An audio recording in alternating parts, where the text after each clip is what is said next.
B.Ed admission 2025-26 CAP round 2चे allotment साईटवर उपलब्ध झालेले आहेत। तर विद्यार्थी त्यांचे कॅपराउंड 2चे अलॉटमेंट साईटवर चेक करू शकतात।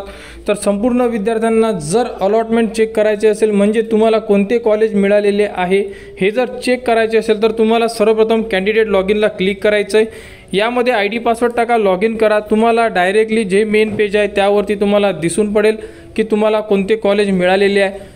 जर समजा तुम्हाला कोणते कॉलेज मिळालेले नसेल तर तिथे तुम्हाला नॉट अलॉटेड अशा प्रकारे लिहून येणार। आणि तर बघू शकता उद्यापासून म्हणजे 30 तारीख ते 2 तारखेच्या मधात विद्यार्थी त्यांच्या कॉलेजला जाऊन प्रवेश घेऊ शकतात। ज्याही विद्यार्थ्यांचे नंबर लागलेले असेल ते विद्यार्थी, समजा कोणत्याही विद्यार्थ्यांचे नंबर लागलेले नसेल तर घाबरण्याचं कारण नाही आहे, कारण की राऊंड 3 मध्ये तुम्ही संपूर्ण फॉर्म तुमचा एडिट करू शकता। कारण की यामध्ये भरपूर साऱ्या विद्यार्थ्यांच्या कमेंट्स आलेल्या होत्या की त्यांच्या ज्या मेथड आहे ह्या चुकलेल्या आहे।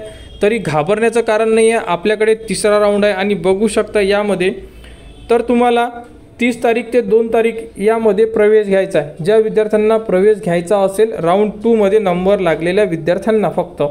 आणि 3/9/2025ला आपल्याला साईटवर संपूर्ण कॉलेजचे जेही रिपोर्ट आहे म्हणजे किती विद्यार्थ्यांनी ॲडमिशन घेतलेले आहे या प्रकारे संपूर्ण माहिती उपलब्ध करून देण्यात येणार। आणि त्यानंतर बघू शकता तर विद्यार्थी रजिस्ट्रेशन करू शकतात।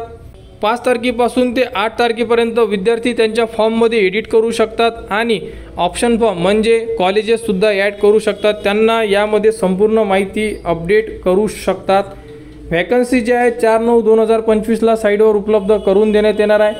आणि तुम्हाला जर फॉर्म भरायचा असेल तर 5/9ला तुम्ही तुमचा फॉर्म भरू शकता। आणि B.Ed ॲडमिशनमध्ये जर कोणाला ॲडमिशन घ्यायची नसेल, आवडीचं कॉलेज मिळालेलं नसेल तर तुम्ही राऊंड 3 ट्राय करू शकता। फक्त एवढंच आहे की व्हॅकन्सी एकदा चेक कराव्या लागेल। आणि जर तुम्हाला आवडीचे कॉलेज मिळालेले असेल तर तुम्ही राऊंड 2च्या कॉलेजमध्ये म्हणजे राऊंड 2 मध्ये तुम्हाला जोही कॉलेज मिळालेला असेल त्यामध्ये तुम्ही प्रवेश घेऊ शकता। तरीसुद्धा कोणाला काही अडचण असेल तुम्ही कमेंट्स करा। आणि B.Ed ॲडमिशन 2025-26 बद्दल जीही पुढील अपडेट येईल ती तुम्हाला आपल्या चॅनलवर देण्यात येणार। त्यासाठी आपल्या चॅनलच्या कनेक्टमध्ये राहा, चॅनलला सबस्क्राईब करा व हा व्हिडिओ इतरांपर्यंत शेअर करा।